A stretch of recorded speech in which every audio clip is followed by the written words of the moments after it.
Primeira carta de Paulo aos Coríntios, capítulo 11, verso 26. 1 Coríntios, capítulo 11, verso 26.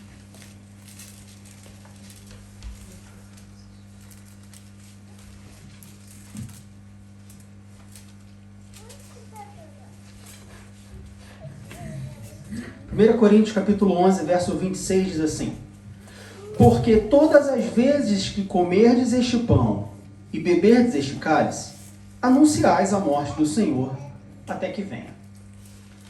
Hoje é um culto de Santa Ceia. Eu tenho certeza que se você participa ou já participou algumas vezes, esse versículo é bem famoso, é o texto, faz parte do texto básico que nós utilizamos para a ministração da Ceia do Senhor. E nessa oportunidade eu queria falar sobre a Ceia do Senhor, sobre o que significa, ou um dos significados da Ceia do Senhor para nós, que é justamente, como o apóstolo Paulo diz aqui, anunciar a morte do Senhor até que venha. Você já parou para pensar que no momento em que nós participamos da Ceia do Senhor, nós estamos anunciando a morte do Senhor? E o que significa anunciar a morte do Senhor? Você já refletiu sobre isso? Quando nós participamos da Ceia do Senhor, nós entendemos que a Ceia do Senhor ela tem pelo menos 3 propósitos. O primeiro propósito é nos lembrarmos de Cristo. O primeiro propósito, quando nós participamos da Ceia do Senhor, quando nós celebramos a Ceia do Senhor, é nos lembrar que um dia Jesus, Cristo, homem, morreu por mim e por você. O segundo propósito da Ceia do Senhor é, como nós lemos aqui no verso 26, é anunciar a morte do Senhor até que Ele venha.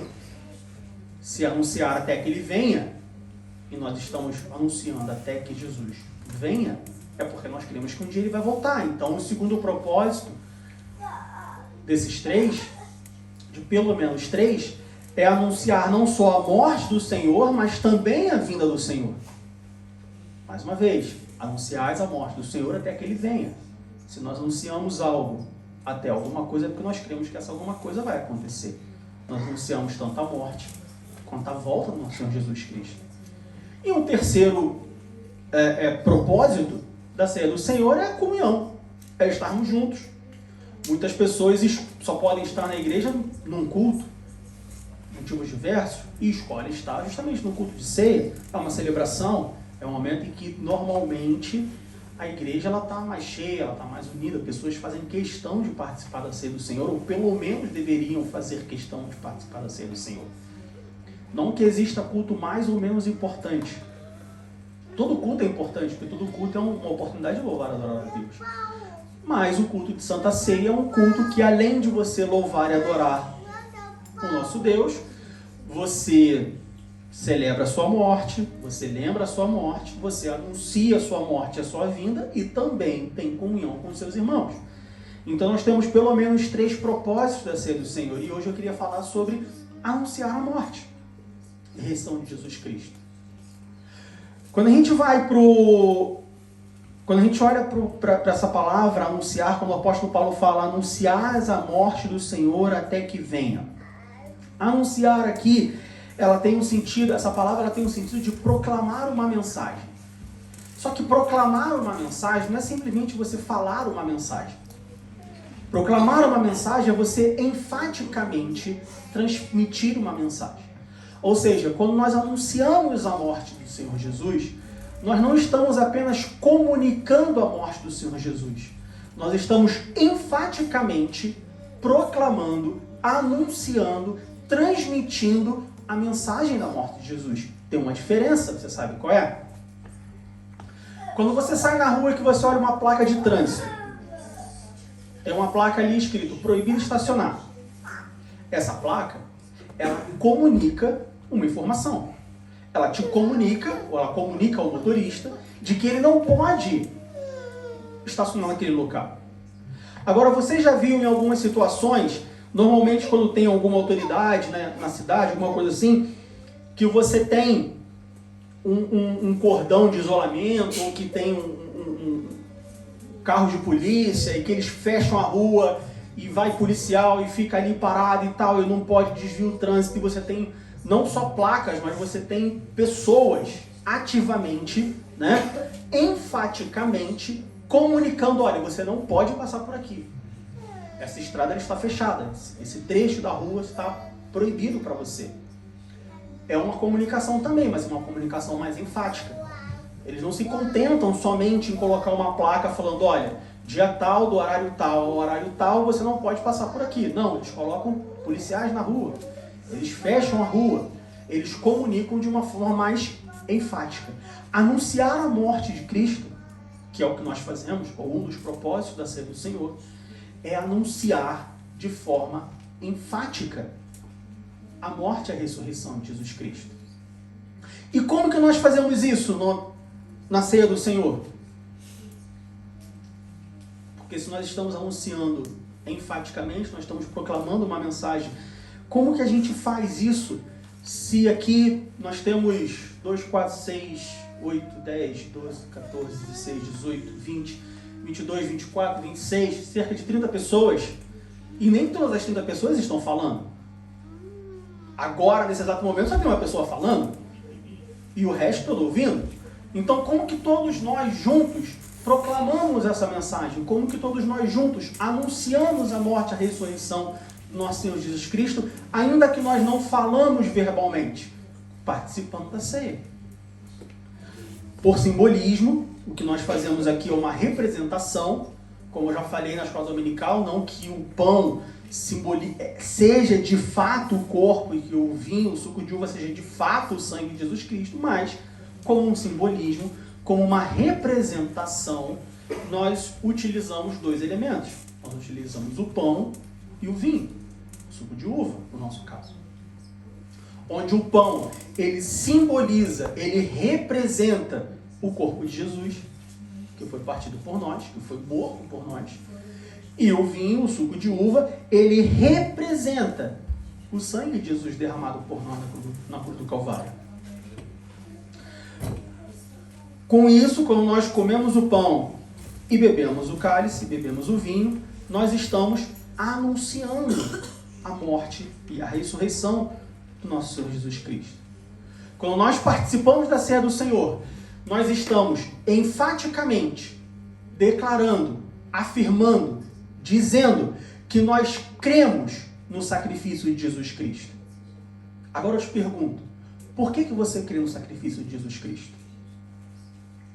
Por que você está aqui hoje participando da Santa Ceia? Você que vai participar da Santa Ceia, por que você está declarando, por que você está anunciando que você crê no sacrifício de Jesus Cristo? O sacrifício de Jesus Cristo, além de ter sido um ato que realmente aconteceu, pelo menos eu imagino que todos nós cremos assim, que de fato Jesus Cristo, o homem, ele morreu, ele foi preso, ele foi crucificado, ao terceiro dia ressuscitou. Ele representa também duas coisas que aconteceu naquele momento.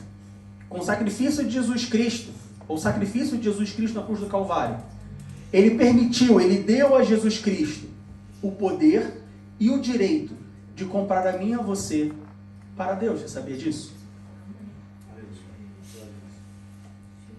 O sacrifício de Jesus Cristo, ele permitiu a Jesus, ele deu a Jesus duas coisas: o poder de nos comprar e o direito de nos comprar.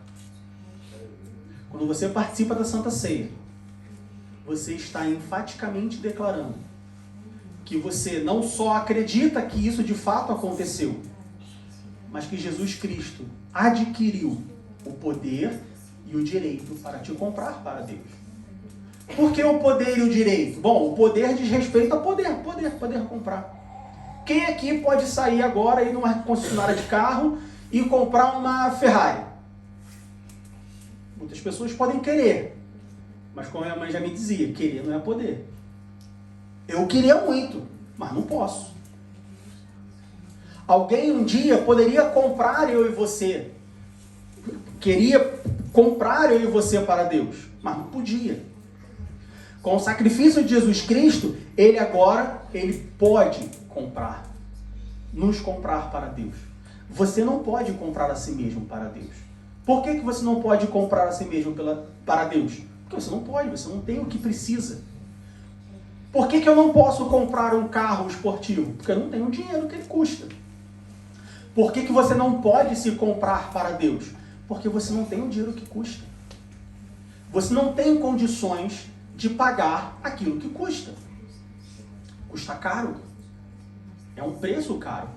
E aí é interessante a gente pensar que não necessariamente o preço está atrelado ao valor.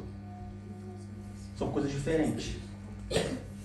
Às vezes, você encontra alguma mercadoria, algum produto, que ele custa um preço, mas o valor dele é outro. Já parou para pensar nisso? Eu gosto muito de sapato, de tênis.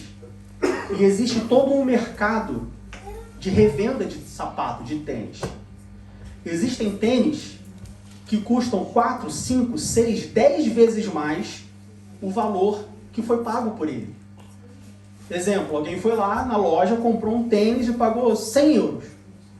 Daqui a 3, 4 meses, esse mesmo tênis, ele agora tem um preço de 1.000 euros.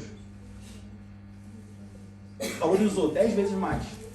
Tênis branco, de couro, como qualquer um. Mas o preço dele subiu. Não necessariamente ele tem o valor daquilo. Não necessariamente o valor que ele representa reflete o preço que ele custa. Jesus Cristo, quando morreu na cruz do Calvário, e assim nós anunciamos a sua morte por meio da ceia do Senhor, ele adquiriu o poder de pagar o preço por mim e por você. Não necessariamente o seu valor.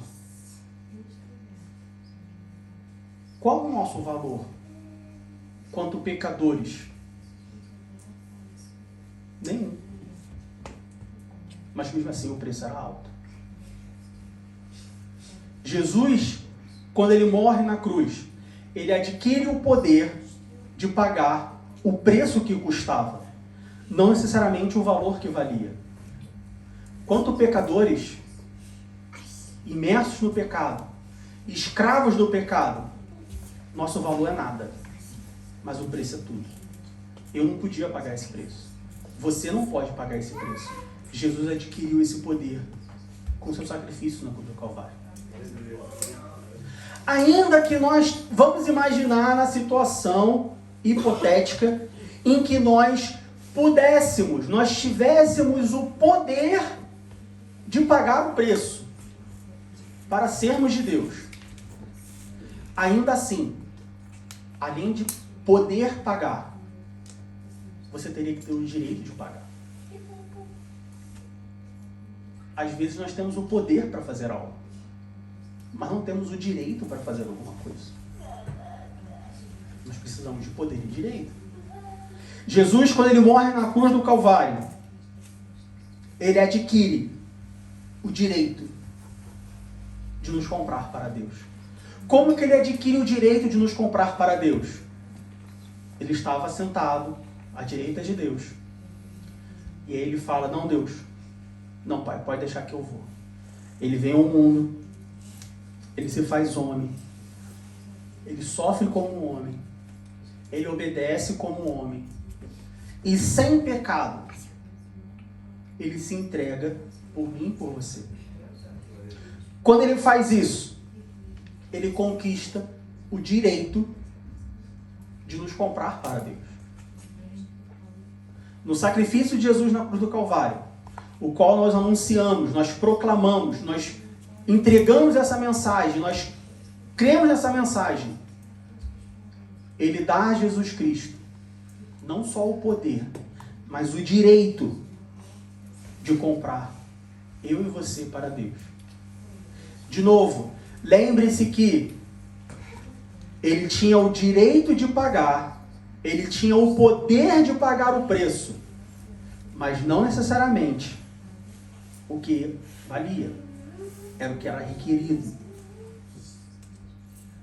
Você chega numa banca de frutas e tem ali uma laranja, e você fala assim, eu quero comprar essa laranja. Eu tenho o poder de pagar por essa laranja. Eu tenho o direito de pagar por essa laranja. E aí o vendedor da laranja fala assim, tá bom, você quer essa laranja?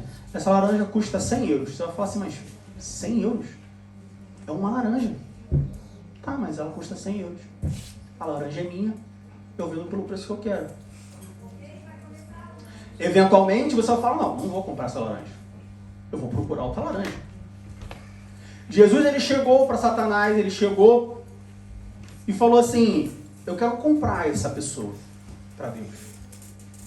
Eu tenho o poder de comprar. E eu tenho o direito de comprar, eu quero comprar. E Satanás fala assim, o preço dessa pessoa é a tua vida. Mas ela não vale minha vida. É uma pecadora, escrava do pecado. É o preço, se você quiser. Jesus vai falar assim, tá bom, eu pago o preço. O sacrifício de Jesus na cruz do Calvário, ele dá a Jesus Cristo o poder e o direito de comprar a mim e a você para Deus. Mais uma vez, ele paga o preço, não necessariamente equivale, mas o preço estabelecido. No nosso caso, quanto pecadores imersos no pecado, escravos do pecado, o nosso valor era nada. O preço que ele pagou foi tudo. Olha a responsabilidade que eu e você temos quando nós participamos de um culto de Santa Ceia. Olha a responsabilidade que nós temos quando nós estamos aqui celebrando essa ceia. Nós estamos dando uma demonstração, nós estamos enfaticamente afirmando, reconhecendo que nós estamos convictos. Nós falamos muito sobre convicção hoje na escola dominical. Que nós estamos convictos de que Jesus Cristo morreu para adquirir o poder e o direito de pagar um preço que não valia pela minha vida, pela sua vida, pela nossa vida. Você já parou para refletir nisso? Você já parou para refletir a responsabilidade que é isso? Muitas vezes nós passamos por nós participamos da ceia, nós participamos desse momento e a gente está aqui como se fosse só mais um culto, só que nesse culto é um pouco diferente, porque tem ali um pão, um suco e a gente come e bebe. Acontece uma vez por mês. Ou é só mais um culto, esse culto ele demora um pouco mais, é um pouco mais, né? Por muitos anos eu fazia isso, eu era assim, né? Culto de Santa Ceia era um culto chato, porque era um culto demorado. Antes era só, nos outros cultos era só a escola dominical, e aí 11 horas, 11h30 já acabou, eu já estava indo para casa já. Mas o culto de Santa Ceia demorava, era 12h30, 1h que acabava o culto, às vezes o pastor falava demais, e aí, caramba, tenho que ficar esperando, porque eu não posso pegar um ônibus sozinho para casa. Quando tinha Santa Ceia e o batismo, então aí era pior, aí era um pesadelo, aí era, né, era melhor que amanhecesse doente, porque ele não precisava ir para a igreja. Olha que blasfêmia. Mas o culto de Santa Ceia, nós participantes, temos a responsabilidade de anunciar a morte de Jesus Cristo e a sua ressurreição. Para quê? Para que ele pudesse conquistar o poder e o direito de nos comprar para Deus. Mas Diego, ele era Jesus. E nós cremos na Trindade, e nós cremos que ele era Jesus e também era Deus. Ele já tinha o poder e o direito? Não, ele não tinha o poder e o direito. Ele podia ter a vontade. Mas o poder e o direito de nos comprar, ele não tinha. Jesus só conquistou o poder e o direito no momento em que ele morreu e ressuscitou. No momento em que ele se entregou como sacrifício por nós. Ele podia ter a vontade. O poder e o direito, não. Quando Jesus ele se entrega, ele morre e ressuscita, aí sim ele conquista o poder e o direito de comprar a mim e a você. Você reconhece isso nesta manhã? Você tem plena consciência disso nessa manhã? Você sabe, você está convicto de que o sacrifício de Jesus Cristo, que é a morte de Jesus Cristo na cruz do Calvário, ela permitiu que Jesus tivesse o poder e o direito para te comprar para Deus, para te tirar da escravidão do pecado. Quanto custa esse escravo? Custa um sangue. Então está aqui o meu sangue, me dá o escravo, você agora é livre. Você tem convicção disso? Você tem consciência disso? Se você está aqui hoje, presenciando a ceia do Senhor, participando da ceia do Senhor, você tem essa convicção. Eu te pergunto, você já confessou Jesus Cristo como seu Salvador? Você já disse isso para Deus? Você já dobrou o seu joelho e falou assim: Senhor meu Deus, eu reconheço o meu estado pecaminoso. Eu tenho convicção que a morte do seu filho na cruz do Calvário o deu o direito e o poder de me comprar, me tirar da escravidão do pecado e me levar para a maravilhosa e gloriosa luz, a uma vida eterna contigo. E por isso eu entrego a minha vida a ti? Você já fez esse anúncio? Você já falou isso para Deus? Diego, por que você está falando isso? É diferente você saber e você fazer. É muito diferente. Muita gente sabe a teoria, mas nunca fez a prática. Muita gente, eu sei como é que faz o macarrão, mas nunca fiz, nunca cozinhei o macarrão. Eu sei como faz uma feijoada, mas nunca fiz uma feijoada. Eu sei como é que levanta a casa, mas nunca levantei uma casa. Você pode saber que Jesus morreu na cruz por você.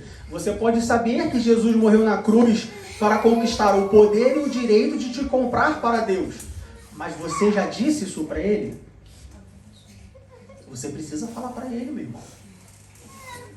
Você precisa falar para Ele, minha irmã. Se você não fez isso, estenda a sua mão, vem aqui na frente. Nós queremos orar por você. Nós queremos interceder por você. Porque você precisa fazer. Você está perante um culto de Santa Ceia, onde é uma celebração anunciando a morte de Cristo até que Ele venha. Anunciar significa transmitir uma mensagem de forma enfática. Ou seja, você está enfaticamente falando: Jesus morreu na cruz. Para quê? Para ter o poder e o direito de me comprar, me tirar do pecado e me levar para uma vida de eterna com Deus. Se você está convicto disso, você precisa falar isso para Deus. Ah, mas Deus conhece o meu coração. Ah, mas Deus sabe o que eu penso. Deus sabe como eu sou. Mas você precisa falar. O mesmo Deus que te conhece, o mesmo Deus que conhece o seu coração, Ele também quer ouvir da sua boca. Nós precisamos confessar com a nossa boca. Então, se você tem essa convicção, mas ainda não fez a sua profissão de fé, ainda não fez a sua declaração, ainda não falou com a sua própria boca: eu reconheço, estou convicto do sacrifício de Jesus Cristo, peço perdão pelos meus pecados e entrego a minha vida a Ele, aceito Ele como meu único e suficiente Salvador. Faça agora. O que você está esperando para fazer isso? De que mais você precisa estar convicto para fazer isso?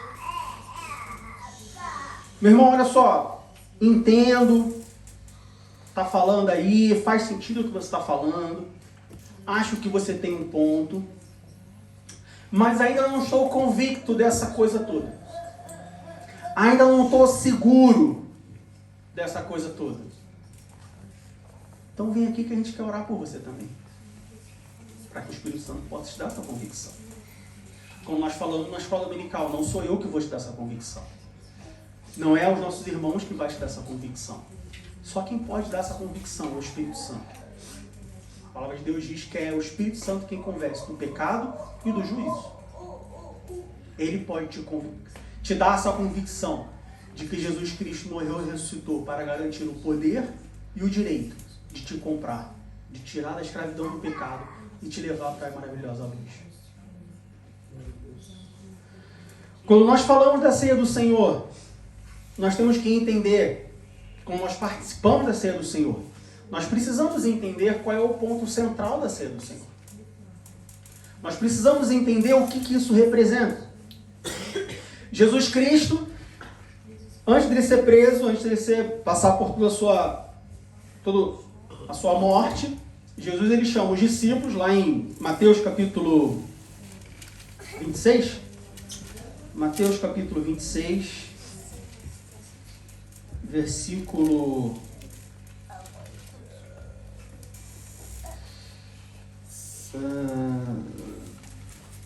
17,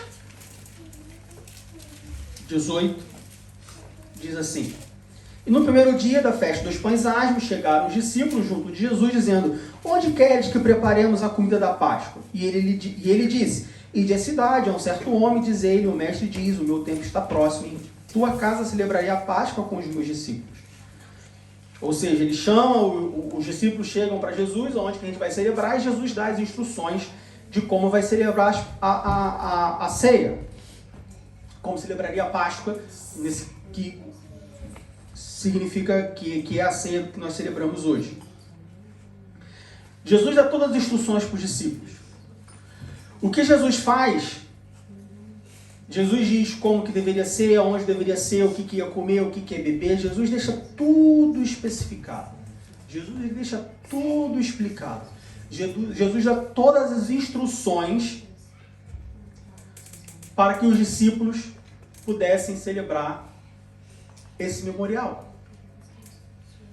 Jesus em nenhum momento ele deixa margem, seja sobre o que eles celebrariam, o que eles fariam ou como eles fariam. Jesus fala: olha, vocês vão ali, vocês vão preparar, vai ter pão, vai ter vinho, parte o pão, come, pega o cálice, bebe, e vocês vão fazer isso até que eu venha. Eu vou morrer, eu vou ressuscitar, e vocês vão fazer isso até que eu venha.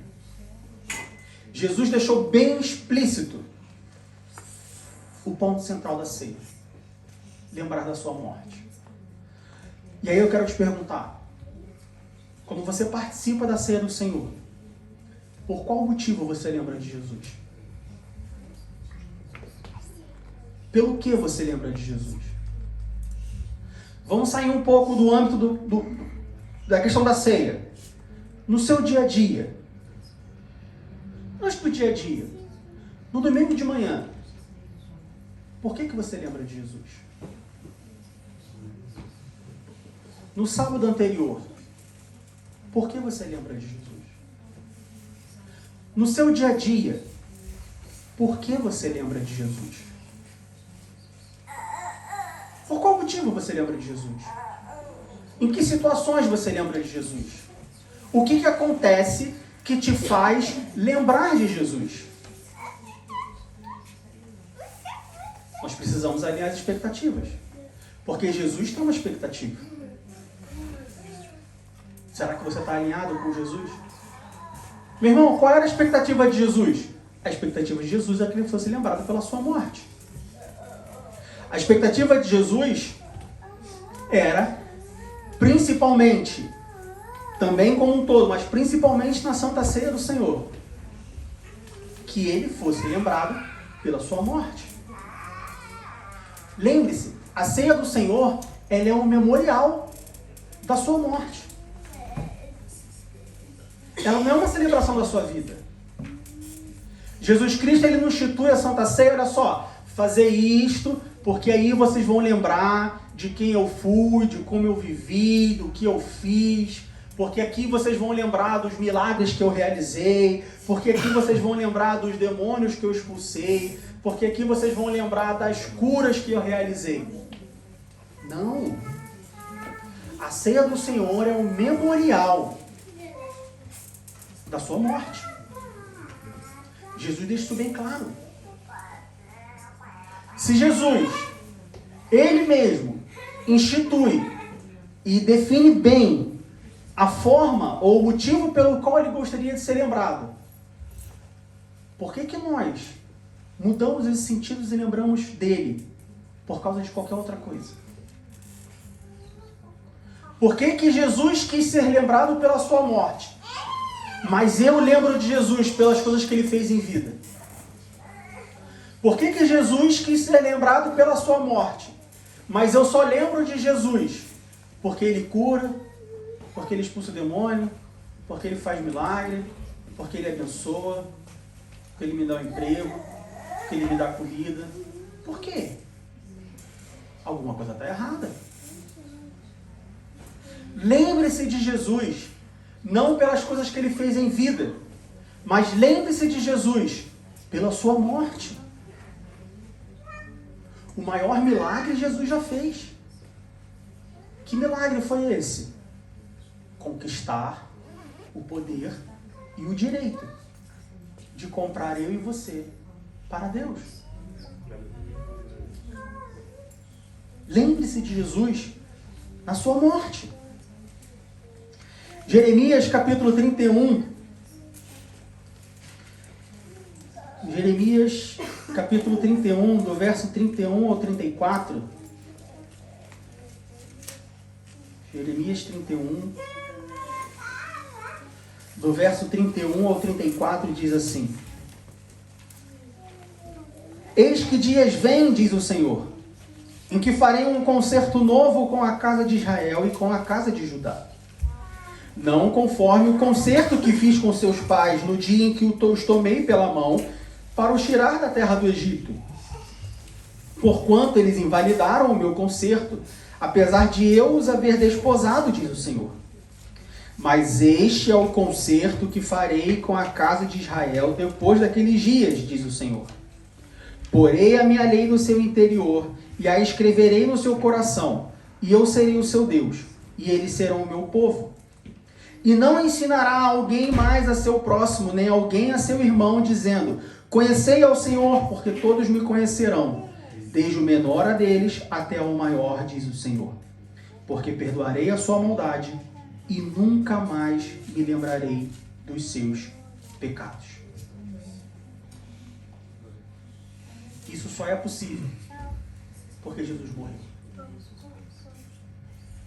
Isso só é possível porque um dia ele se entregou. Porque um dia ele conquistou o poder e o direito de nos comprar para Deus. Jesus, ele não quer ser lembrado pelo que ele fez durante a sua vida. Jesus não quer ser lembrado pelo que ele faz na sua vida. Jesus, ele quer ser lembrado pela sua morte. De novo, Jesus não estabelece a ceia para lembrar das maravilhas que ele fez, das curas que ele realizou, dos demônios que ele expulsou, da multiplicação dos pães, da multiplicação dos peixes. Jesus não celebrou, não estabeleceu a ceia do Senhor para lembrar dos livramentos que ele te dá, das bênçãos que ele te dá, porque ele te deu um carro, porque ele te deu um emprego, porque ele te deu uma família, porque ele te deu um filho. Não! Jesus, ele estabelece a ceia para você lembrar que um dia ele morreu. E porque ele morreu, ele conquistou o poder e o direito de te comprar para Deus. Quando você estiver celebrando a ceia do Senhor, lembre-se da morte de Jesus Cristo. Essa é a mais importante. Quando você dobrar os seus joelhos para orar a Deus, lembre-se da morte de Jesus Cristo. Essa é a parte mais importante. Quando você estiver falando do amor de Deus para alguma pessoa, quando você estiver evangelizando alguém, quando você estiver pregando a palavra de Deus, quando você estiver tocando um hino de louvor e adoração a Deus, não lembre das coisas que ele fez em vida, lembre da sua morte. Não foram as coisas que ele fez em vida que garantiu a Jesus Cristo o poder e o direito de te comprar. Foi a sua morte, então celebre a sua morte, meu irmão. Toda ceia, todo culto de ceia, é mais uma oportunidade de nós lembrarmos não só da sua morte, mas também da responsabilidade que nós temos na sua morte. Jesus, ele não morreu porque ele tinha que morrer. Jesus não morreu porque ele ficou velho. Jesus não morreu porque ele estava andando de burro, o burro tropeçou, ele caiu, bateu com a cabeça na pedra e morreu. Jesus não morreu porque ele estava no barco, atravessando o mar da Galileia, e teve uma tempestade, e aí o barco veio a pique, naufragou, e ele morreu afogado. Não. Jesus não morreu de morte natural. Ele morreu de morte de cruz. Ele teve o seu sangue derramado. Porque Jesus não morreu, Jesus foi sacrificado. Tem diferença, meu irmão. Uma coisa é você morrer. Outra coisa é você se sacrificar. Jesus não foi assassinado. Jesus foi sacrificado. Muitas igrejas têm trocado as palavras, trocado os termos. Faz diferença. Jesus não foi um mártir, Jesus não foi assassinado, Jesus foi sacrificado. Jesus não foi morto, ele foi sacrificado. E nós temos responsabilidade no sacrifício dele. Como, meu irmão? Como que eu, Diego, tenho responsabilidade no sacrifício de um homem que aconteceu há 2000 anos atrás? Ué, se ele morreu por mim, eu tenho responsabilidade. Não? Por que ele morreu? Não foi para conquistar o direito e o poder de te comprar para Deus? Não foi porque você estava tão sujo do pecado? Não foi porque você era escravo do pecado, sem capacidade nenhuma de sair desse lamaçal, que ele teve que sair do seu trono de glória, vir à terra, vir ao mundo, sofrer como um homem, sem pecado, e ser sacrificado no nosso lugar? Qual é o salário do pecado? É a morte. Se eu pequei, quem tinha que morrer? Eu. E quem morreu no meu lugar? Jesus Cristo. Quem que tinha que ser sacrificado? Eu. Qual o valor que eu tenho? Nenhum. Então, meu sacrifício não adiantava nada. Precisava ser Jesus. Então eu tenho responsabilidade na morte de Jesus. Você pensa nisso quando você participa da ceia do Senhor? Que você tem responsabilidade na morte de Jesus? Que Jesus morreu por causa de você? Se você tem responsabilidade nisso, como que você age como se nada tivesse acontecido? Eu acho muito interessante quando... Eu já vi algumas pessoas falando isso, né? Que as pessoas gostam de dormir com a cabeça no travesseiro e tal. Eu já vi, e concordo, quando você tem uma dívida, por exemplo, né? Você compra alguma coisa parcelada, ou você não consegue pagar as suas despesas, e aí você contrai uma dívida. E aí, né, quando você vai dormir, você bota a cabeça no travesseiro e não consegue dormir, porque você fica pensando naquilo. Poxa, eu tenho uma dívida, eu tenho uma dívida, eu tenho uma dívida. E aquilo fica, né, te punindo, aquilo fica remoendo dentro de você, que você não consegue relaxar enquanto você não se livra daquela dívida. Mas você consegue dormir em paz com a cabeça no travesseiro sem pensar na dívida que você tem com Deus. Sem pensar no sacrifício, na responsabilidade que você tem na morte de Jesus Cristo. Será que não seria motivo de, não no sentido de martírio, mas no sentido de toda vez que você botar a cabeça no travesseiro e falar assim, caramba, ele morreu por mim. Caramba, ele pagou a minha dívida. Nada do que eu possa fazer vai retribuir de volta. Então eu vou fazer tudo o que eu posso. Como que ele quer que eu viva? O que ele quer que eu faça? O que ele quer que eu pense? O que ele quer que eu diga? Aonde ele quer que eu vá? Eu não vou fazer, é a única coisa que eu posso fazer. Nós temos responsabilidade na morte de Jesus Cristo. Afinal de contas, ele morreu por nós. Lá, voltando para 1 Coríntios, capítulo 11, verso 26, é muito interessante que Paulo, ele pula. Paulo, ele pega um atalho.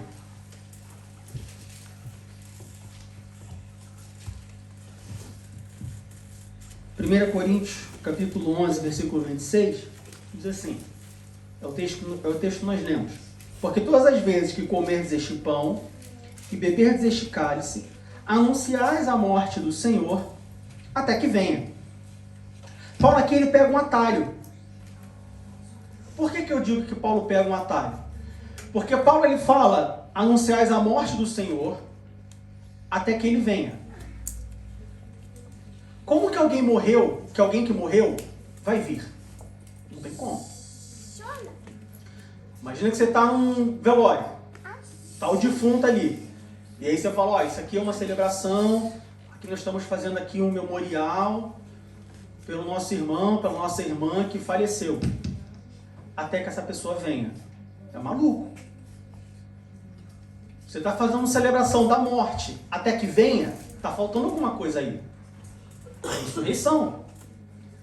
Mas Paulo ele pega um atalho, porque ele fala assim, olha, o que me preocupa não é o presente. O que me preocupa é o futuro. A minha esperança está no futuro. Não me interessa como. Me interessa que ele vai vir.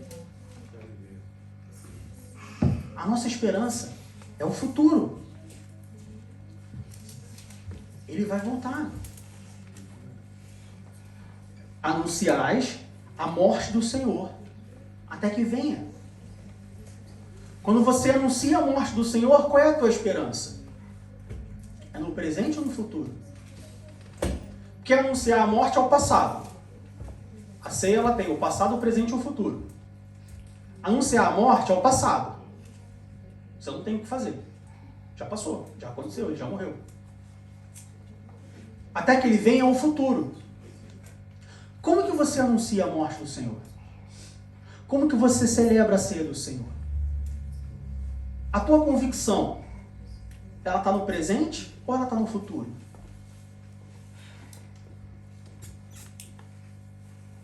A ordenança de Jesus é que nós celebremos o passado com a esperança no presente ou celebremos o passado com a esperança no futuro? Paulo ele não se preocupa com o presente. Paulo ele não tem esperança no presente. A esperança de Paulo está no futuro. A expectativa de Jesus é que nós celebremos a sua morte, que nós nos lembremos dele pela sua morte e tenhamos esperança no futuro, até que ele venha.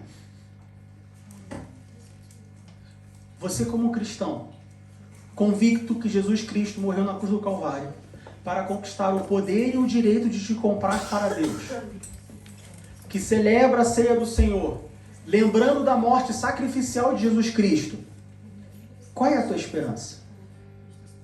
No presente ou no futuro?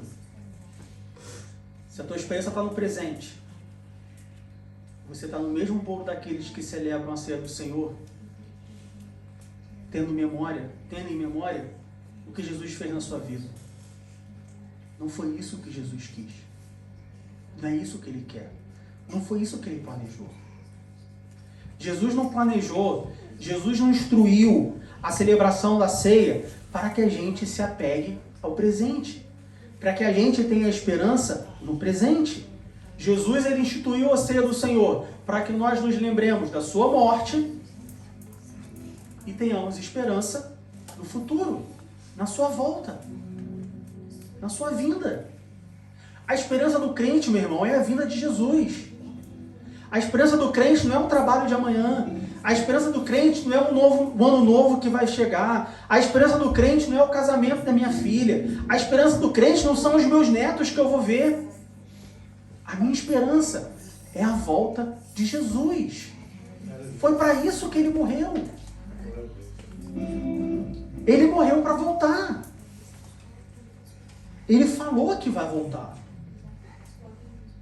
Nenhuma outra expectativa pode ser maior do que a expectativa da volta de Jesus.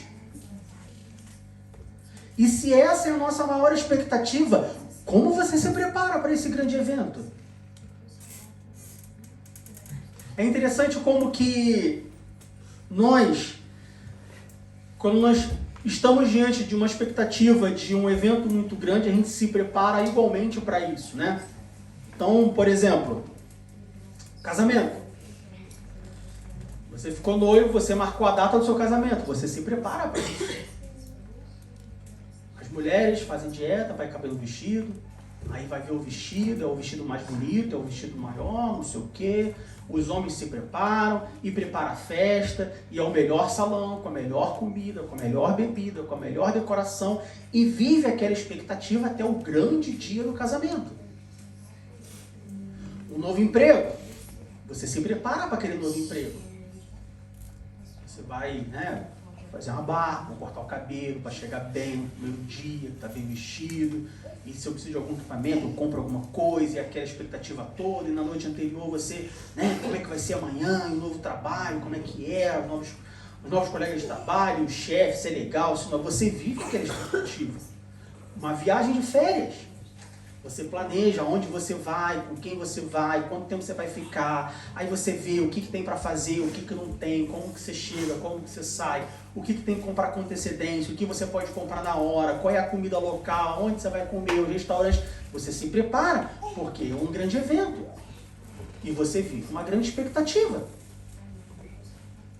E diante da volta do nosso Senhor Jesus Cristo, anunciado na ceia do Senhor, como você se prepara para esse grande evento? Qual é a sua expectativa para esse grande evento? Nós precisamos nos preparar. Na Bíblia nós encontramos a parábola das 10 virgens. 5 se prepararam. 5 não se prepararam como deveriam. As que se prepararam entraram para as bodas. As que não se prepararam como devia ficaram do lado de fora. A ceia do Senhor. Quando nós participamos da ceia do Senhor, nós anunciamos a morte de Jesus Cristo, aonde Ele conquistou o poder e o direito de nos comprar para Deus. Jesus Cristo, Ele estabeleceu a ceia do Senhor para que nós nos lembrássemos da morte dEle e tivéssemos a esperança na sua vinda. Junto com a sua esperança, a ideia é que nós nos preparemos para isso. Se prepare para a volta de Jesus, porque Ele vai voltar. Quando a gente volta lá para Mateus capítulo 26, versículo 29, é interessante que em 1 Coríntios 11, 26, Paulo diz até que venha. Mateus 26, 29, nós temos um até também, mas Jesus ele é muito mais específico. Paulo ele só fala até que venha, até que Jesus venha. Mas Jesus não, Jesus quando ele fala esse até, ele dá mais informações. Mateus capítulo 26, versículo 29 diz assim: E digo-vos que desde agora não beberei deste fruto da vide até aquele dia em que o beba de novo convosco no reino de meu Pai. Por que eu digo diferente? Porque Jesus, Paulo, quando ele fala assim, anunciais a morte de Cristo até que venha, a ideia aqui, que pode parecer, é o seguinte, olha, você vai fazer isso até que ele venha. Até que ele venha, quando ele vier, você não faz mais. Não parece essa ideia? Se eu falo assim, olha, eu vou estudar até que eu consiga um emprego. No primeiro momento, pode parecer a ideia o quê? Eu vou estudar até eu conseguir um emprego. Quando eu conseguir um emprego, eu paro de estudar. Num primeiro momento, pode ser esse. Jesus, ele vai adiante. Jesus fala assim, digo-vos desde agora, não beberei deste fruto da vide até aquele dia em que o beba de novo. Quando Jesus vier, ele vai beber de novo. Só que esse beber de novo não é beber mais uma vez. Não é repetir um ato que ele fez anteriormente e ele vai fazer novamente. Ele vai beber de novo, no sentido novo. Como assim, Diego? Beber é beber, não. Tem uma diferença abismal entre eu beber o vinho e comer o pão contigo e eu beber o vinho e comer o pão com Jesus Cristo. Depois que ele vier, nós vamos beber o vinho e comer o pão com ele. Junto com ele. Na presença dele. No mesmo momento que ele. Ah, mas Jesus está presente no nosso meio. Está. Mas depois que ele vier, você vai ver ele bebendo. Você vai ver ele comendo. Ele vai partir o pão e vai te dar e falar, toma, come aí. Ele vai encher o cálice e vai te dar, toma, bebe aí. Tá gostoso o pão? Tá macio? Tá fresquinho? E o suco? Tá bom o suficiente? Você quer mais? Vem cá, eu te sirvo. Faz toda a diferença, meu irmão. Anunciais a morte de Jesus até que venha. Mas não é para parar quando ele vier. É porque, por enquanto, a gente faz de um jeito. Tem um sentido. Por enquanto, a gente faz de uma maneira, faz com que tem. Depois que ele vier, ele vai beber de novo.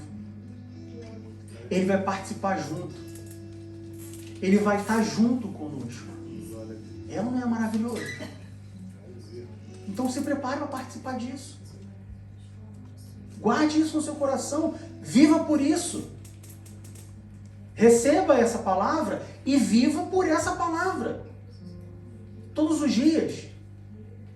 Senhor, hoje eu vou participar da ceia na igreja, com os meus irmãos, até que o Senhor venha, porque o dia que o Senhor vier, eu vou participar contigo. Vai ser junto contigo. Senhor, obrigado, porque mais uma vez eu pude participar da ceia com os meus irmãos, mas eu sei que um dia o Senhor vai beber de novo, e vai beber de novo comigo, junto comigo. Vai ser melhor ainda. Senhor, semana passada eu senti a tua presença na ceia. Semana passada eu senti que o Senhor estava comigo na ceia. Mas um dia, depois que o Senhor vier, eu sei que eu vou participar de novo. E agora eu vou te ver face a face. Senhor, semana retrasada eu participei da ceia. E eu quero te agradecer por isso. Porque o diácono Vinícius, ele pegou o pão e me serviu. Ele pegou o vinho e me serviu. Louva a Deus pela sua vida, que ele pôde fazer isso. Mas até que o Senhor venha. Porque o dia que o Senhor vier, quem vai me servir é o Senhor. Viva por essa expectativa, meu irmão.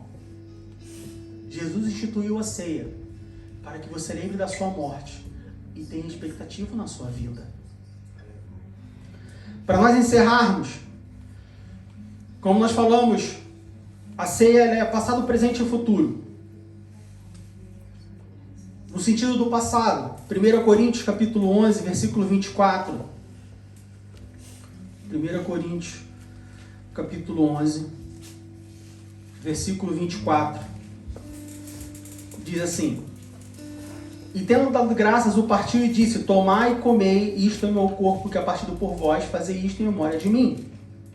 No sentido do passado, a Santa Ceia é uma memória da morte de Jesus Cristo, nós já falamos sobre isso, mas também ação de graças. No momento que você estiver pegando o pão, no momento que você estiver bebendo o cálice, dê graças a Deus pela sua vida. Dê graças a Deus pela sua morte sacrificial de Cristo Jesus por você. Dê graças a Deus por tudo que Ele faz por você. No sentido presente, a ceia do Senhor é um ato de comunhão, não só com Cristo, mas também com os seus irmãos. Agradeça a Deus por estar aqui. Você pode ter certeza que tem pessoas que dariam a sua vida para estar aqui. Diego, você está usando de figura de linguagem. Não é possível que alguém daria a sua vida para estar presente aqui. Não só tem, como o pai já deram, a sua vida por estarem junto com os irmãos na igreja. E você tem essa oportunidade. Então agradeça a Deus. No sentido presente da ceia do Senhor, lá em Lucas capítulo 24, versículo 35. Lucas capítulo 24, versículo 35. Jesus, ele chama os discípulos, ele dá as instruções da ceia, sai dali, ele vai para o monte Getsêmani, ele é traído, ele é preso, ele é julgado, ele é morto, terceiro dia ele ressuscita. E aí a gente vem aqui para Lucas 24, versículo 35. Lucas 24, versículo 35 diz assim: E eles lhes contaram o que lhes acontecera no caminho e como deles foi conhecido no partir do pão. Vou te explicar essa passagem. Aqui a gente está falando dos dois discípulos que estavam no caminho de Emaús. E aí Jesus aparece para esses discípulos. E se a gente for alguns versículos antes, diz assim, vamos para o versículo 27. E começando por Moisés e por todos os profetas, explicava-lhes o que dele se achava em todas as escrituras. Ou seja, Jesus explicava para esses dois discípulos o que sobre ele se encontrava nas escrituras. E chegaram à aldeia para onde iam, e ele fez como quem ia para mais longe. E eles o constrangeram, dizendo: Fica conosco, porque já é tarde, e já declinou o dia, e entrou para ficar com eles. Ou seja, quando eles chegaram na aldeia, Jesus vai e fala, olha, tô indo, hein, tchau. E aí os discípulos falam assim, não, peraí, tá tarde, fica com a gente, entra aqui. E aconteceu que, estando com eles à mesa, ele quem? Jesus, tomando o pão, abençoou e partiu e lhe deu. Abriram-se-lhe então os olhos e conheceram, e ele desapareceu-lhes. E disseram um para o outro, porventura não ardia em nós o nosso coração quando pelo caminho nos falava e quando nos abria as Escrituras? E na mesma hora, levantando-se, voltaram para Jerusalém e acharam congregados os 11 e os que estavam com eles, os quais diziam, ressuscitou verdadeiramente o Senhor e já apareceu a Simão. Então Jesus vai, parte o pão com eles ali, desaparece e eles falam, poxa, era Jesus. Nosso coração ardia quando ele falava conosco. E aí eles saem e eles voltam para Jerusalém, onde eles encontram os 11 apóstolos. E aí eles chegam para os 11 e falam assim, ressuscitou verdadeiramente o Senhor. E aí o versículo 35 diz, e eles lhes contaram o que lhes aconteceram no caminho e como deles foi conhecido no partir do pão. No momento dessa celebração, Jesus está aqui, meu irmão. Em espírito e em verdade ele está aqui. Então fala com ele. Aproveita esse momento. Não cometa o mesmo erro que eu cometi durante muito tempo da minha vida de falar assim, e aí, já deu a hora? Quero ir embora para casa. Tô com frio. Tô com fome. Tenho um compromisso. Ele está aqui, meu irmão. Aproveita. Aproveita esse momento. Conversa com ele. Fala para ele, Senhor Jesus Cristo, eu tenho convicção que o Senhor morreu para adquirir o poder e o direito de me comprar para Deus. E eu, por essa convicção, eu anuncio a tua morte até que o Senhor venha, aonde um dia eu tenho a esperança que eu vou cear juntamente contigo nos céus. Mas enquanto isso, olha a minha vida. Eu preciso do Senhor. Traz a cura, traz a bênção. O meu filho perdido, a minha esposa perdida, meu marido perdido. Olha o meu trabalho. Olha a minha dificuldade. Eu não consigo orar, eu não consigo jejuar, eu não consigo ler a Bíblia, eu não consigo estar com meus irmãos. Me ajuda, Senhor Jesus. Me ajuda a me santificar, porque eu quero estar contigo quando o Senhor voltar. Porque eu quero ser levado para o alto. Senhor Jesus, me ajuda, eu estou inconstante. Eu venho um dia, fico 2 fora, eu venho um dia, fico 3 fora, eu não consigo me manter constante na tua presença. Eu não consigo me manter firme na tua presença. Me ajuda, ele está aqui, fala com ele. Versículo 35 de novo. E eles lhes contaram o que lhes aconteceram no caminho e como deles foi conhecido no partir do pão. No momento em que eles estavam junto com Jesus no partir do pão, foi maravilhoso para aqueles 2 discípulos. Jesus está aqui. Ele participa da ceia conosco. Então fala com ele. Conversa com ele. Se apresenta para ele. Se você ainda não falou para ele, Senhor Jesus Cristo, eu creio no teu sacrifício. Eu creio, eu estou convicto de que o Senhor morreu por mim. E se você não falou para ele, fala para ele agora. Eu entrego a minha vida a ti. Eu entrego o meu coração a ti. Eu quero viver para ti. Fala para ele está aqui. Não adianta você falar para mim. Não adianta você falar para o seu irmão. Você tem que falar para ele. Foi ele que morreu por você. Então fala para ele. Ele quer ouvir da sua boca. Eu tenho certeza que ele vai ficar feliz com a sua confissão. Nosso Senhor Jesus Cristo está aqui. Então aproveite esse momento. Que Deus nos abençoe.